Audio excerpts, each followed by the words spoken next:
Welcome to another episode of Spirit Rising. Is it more important to be loved or loving? Well, have fun listening to Sharyn as she talks about this controversial topic. It just might help you realize where the loving/loved balance is off in your life and what spiritual energetic remedies might help with your imbalance. So let's get started. Hello, and welcome back to Spirit Rising with Psychic Coach Sharyn Rose. The question today that I want to ask all of you is it more important to be loved or to be loving? What is more important to you?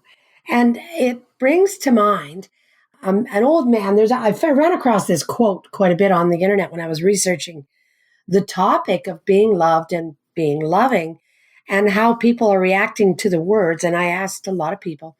But there's a quote on there from one was posted by Credulous Guy. He asked an old man, or someone asked an old man, which is more important, to be loved or to be loving? And the old man's reply was, which is more important to a bird, the left wing or the right wing?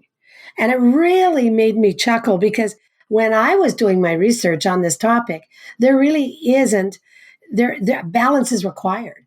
Can you imagine a bird with only a right wing or only a left wing? So I want to break this down a little bit for you today and just have some fun with the topic because I think it's kind of important. I have a sense, that we come to this planet. We come here to planet Earth with a purpose. And I believe that part of every one of our purposes is to learn to accept love and to learn how to love. And well, just look at yourself. Are you better at accepting love? Or are you better at giving love?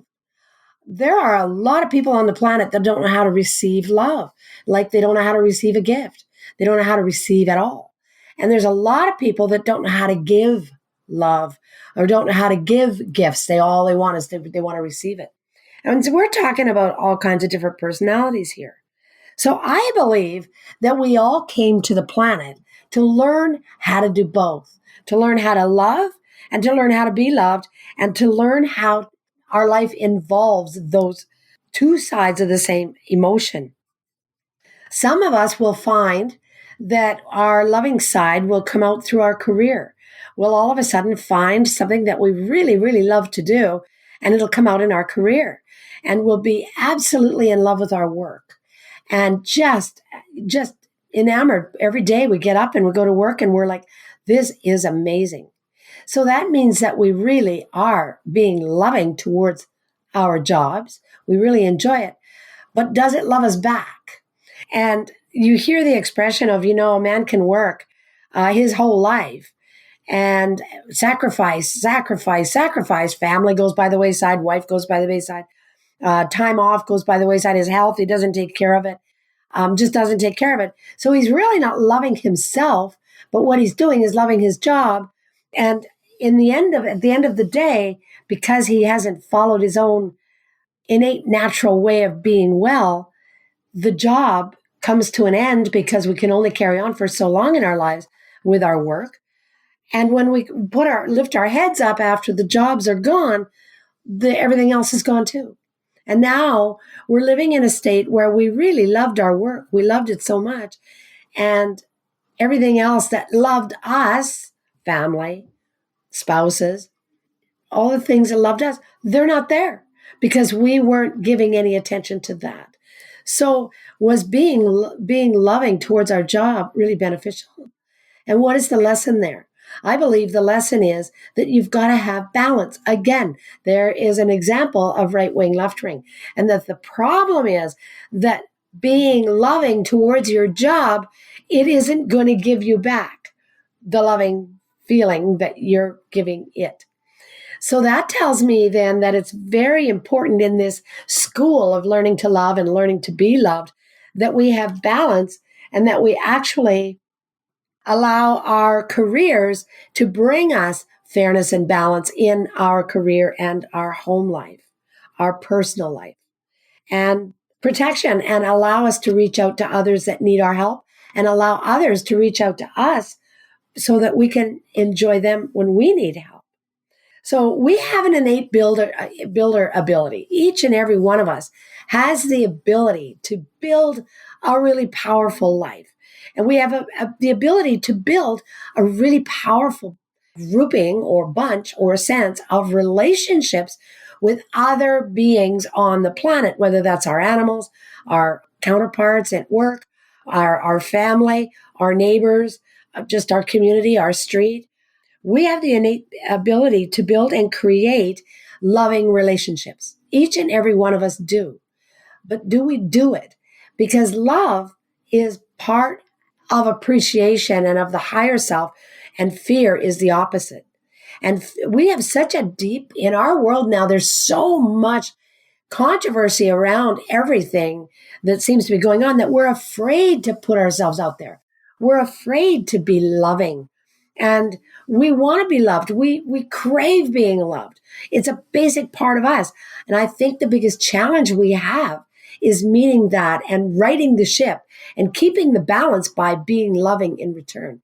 We want it to come to us, but we have such a difficult time in many settings to be able to.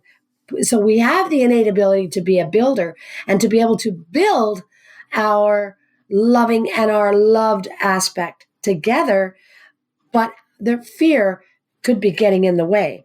And so therefore we don't end up with that really deep sense of accomplishment that we're looking for. So let's talk a little bit about some of the remedies for all of this kind of stuff.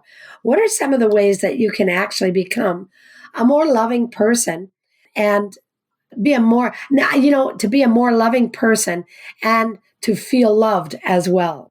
We often get into upside down relationships, unbalanced relationships. And one of the best ways for anybody to learn how to be loving is to get into a relationship and not have an agenda. So you're not with someone because they have money. You're not with them because they have a nice car. You're not with them because of the materialism, because materialism is nothing to do with love. It's just stuff. It can't love you back, at least not the way a person would. And if you've got no agenda, if you can get into a relationship, no agenda, not because they look good on your arm or because they have a successful job or because they are this, that, or the other thing, but just because of who they are, just because of the way they are for you, because everybody's different for everybody. So the person that you love, that you put your loving aspect into, that person, you want to love them for who they are, not what they are or what they could be. And then are you allowing in your relationships the other person to love you back? Have you got walls up? Have you been hurt? Were you vulnerable as a child? Are you allowing them to love you back? Because the feeling of receiving love is so wonderful. It is fantastic. And if you really look at the love languages, I'm sure many of you have referenced the love languages. If you haven't, Google it, because the love languages, there's always a quiz attached. When you do Google, look for the love language quiz and do the quiz and find out what your primary love languages are. So what I'm suggesting is if somebody's love language is to be of service to you or to the people they love, and that's the way they express it, and another's is physical touch, you're going to be worlds apart in your love language. And one person's always going to be wanting hugs and cuddles and affection, physical affection, and the other person's always going to be wanting to help that person with their tasks or with their things that they need to get done and assist them. And you're not understanding that's their love language. It could get kind of confusing, and you're going to feel, in many cases, they're not reciprocating the way that you like to be loved. So you feel like they don't love you, or you're not reciprocating the way they like to be loved. And so they feel rejected. So go and Google the love languages. That's a really good start right there for you to just determine, is it important to be loved or to be loving? And energy, your energy, we are pure light, pure love, and all knowing. We are energy. We are light. So our natural healing abilities are really an important part of our loving aspect. When we've been broken as younger people, or we've been through relationships where there's been some type of abuse or some type of violence or some type of breakdown and it fell apart, betrayal, all of those types of things, then we need to start trusting ourselves again and get away from the fear element. Remember I said, It's the opposite to love. Get away from the fear aspect of where we've put our loving center and learn again how to love ourselves. Because let me tell you, it's an inside job. It always starts at home. So what you're going to want to do is you're going to want to heal your own energetic self. And you've heard my story about when my father passed. And the first thing that happened to me was I ended up going into the kitchen so I could feel close to him, working in the kitchen, cooking, baking, doing a lot of stuff like that, because that was what my dad did. He was a chef. Now, that I realize is one of the ways that I actually express love. I love to cook for people. I enjoy, first of all, I love cooking. I just love creating dishes with new ideas and concepts, but I love cooking and I love baking. And so through nutrition or through, maybe it's not all that good for you, but through cooking and through working with food, I'm able to express my love to all my family members. I'm always baking all the birthday cakes. I do baking and cooking for family when they come here, and I'm always trying to do something special. I know that I always try to do the things I love as well. So you can conduct your healing, your energy healing through that type of thing. For me, nutrition works, food works. For others, it might be, I know that one of my ex-husbands is an amazing carpenter, and he builds these treasure boxes for the kids. All the grandkids have a treasure box. It's amazing. He did it for his kids as well, for our boys. So there's different ways to express your love. How do you receive love? That is really the harder part for a lot of people, is to receive love and to allow the love of others to flow over us. And again, healing your own energy and understanding that the person you're directing to or the world you're involved in, maybe the community you're involved in, allow that to come to you, because we're not designed to be solo creatures. We are not designed to stand on our own on this planet. We're designed to work together. There's, if you want to take on some of the spiritual practices around learning to love and learning to feel more loving and learning to feel safe enough to be able to take on love, you can start using things like crystals, start doing things like meditation, start doing things like going for maybe a yoga practice, study a yoga practice. And what that'll do, those particular practices are all spiritually based. What they do is they help you open up with safety your heart center, your heart chakra. Carry around color green. If self-love is a real issue for you, you struggle with it a lot, then carry pink as well, the color of self-love. And just really do everything you can to reinforce what love looks like for you and how you can express it and how you can receive it. And always ask yourself, am I being loving in this moment? And when somebody's coming to you and they're being very kind, am I receiving love in this moment? Am I allowing myself to receive love? Because it's very important that heart center be open. You can use things like talking to your angels instead of just worrying about what other people are going to say or other people are going to do. Have conversation, go into your meditation, talk to your guides, talk to your angels. Archangel Michael's always there, ready to communicate. Talk to your angels, talk to Raphael, ask for guidance. You'll get it.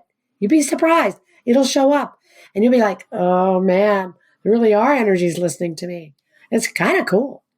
And know that if you choose to never be loving or you choose to never be loved, that is your choice, because you have freedom.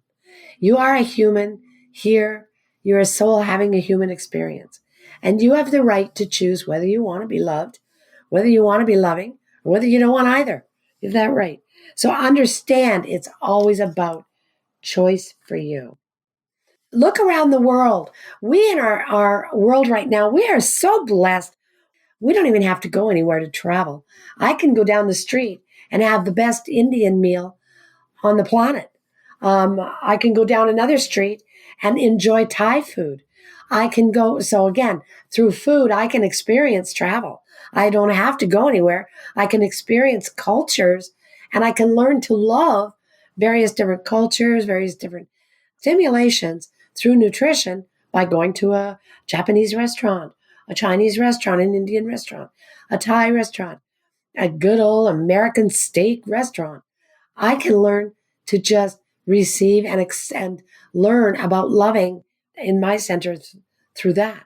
So you don't even have to travel and get to know the world, but you can learn to appreciate and love the world in your best self. So love brings strength. Being loved gives strength. So love brings strength, and being loved gives strength. You can't fly with one wing. When the old man was asked, what's more important, to be loved or to be loving? He said, what's more important to the bird, the right wing or the left wing? So you don't want to be tipped over sideways. You want to feel strong and confident in your journey through your life. You're not here for a long time. You're here to have experiences. And part of your purpose is to learn to love and to be loved. And call on your strengths. Don't call on your weaknesses. Don't let your ego take the trip here. Let your soul take over, and let your soul help you experience in your life all the things that have made you strong and courageous every day. Let those experiences become your way of life. And then at the end of it all, this whole conversation that I'm having with you, at the end of it all, allow yourself to know you're on the right path. You can't get it wrong. You can't get it wrong, and you're never going to get it done. You cannot get it wrong. So don't sit around after listening to this and wonder if you should beat yourself up because you're not loving enough, or you're not loved enough. Nobody loves you enough. You know there's ways, and that they're connected, and there's ways for you to actually be more loved, be more loving, and open up those doorways. And just know you're not making any mistakes. You're growing. You can also use oracle cards, and I want to give you a heads up that on Facebook, I have a page on Facebook, Sharyn Rose, Psychic Coach and Medium. And every Wednesday, I put cards up, 3 cards, face down. And every Thursday, I come back and I do the reveal. I turn the cards over and I give everybody, so people come on Wednesday and they pick a card for guidance. They pick a number and they just post it on the page. And then on Thursday, they come back and they check what the message is that they selected. It's really fun. People have had good luck with it.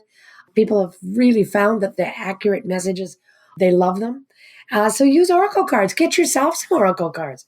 Go on my page, like my page, Sharyn Rose, Psychic Coach and Medium, and get involved with the Wednesday cards. All you have to do is post a number or two, that whatever ones you like, and then Thursday come back and check.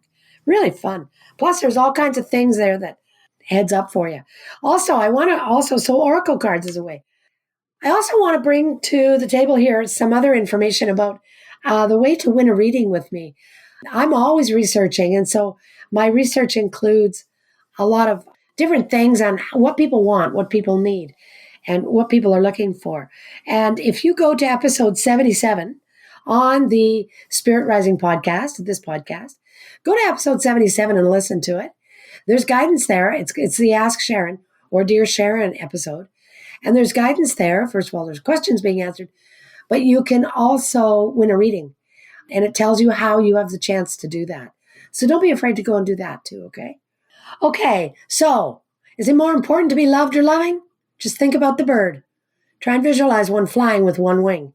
I think it's important that we have both. Thank you very much for popping on. Don't be afraid to pop over to SharynRose.com and take a look at our services, the things that we do there.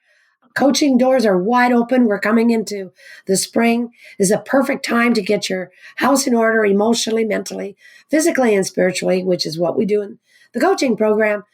Get your house in order so that we can move forward and you can have an absolutely incredible year. Have a fantastic day, everybody, and I'll see you next time. Bye-bye for now. Thank you for listening to another episode of Spirit Rising with Psychic Sharyn Rose. If you want to learn more about Sharyn, or you have a question of your own for Sharyn, or want to know more about all the workshops that she does, all you have to do is go to her website, SharynRose.com. That's Sharyn with a Y. Talk to you next time.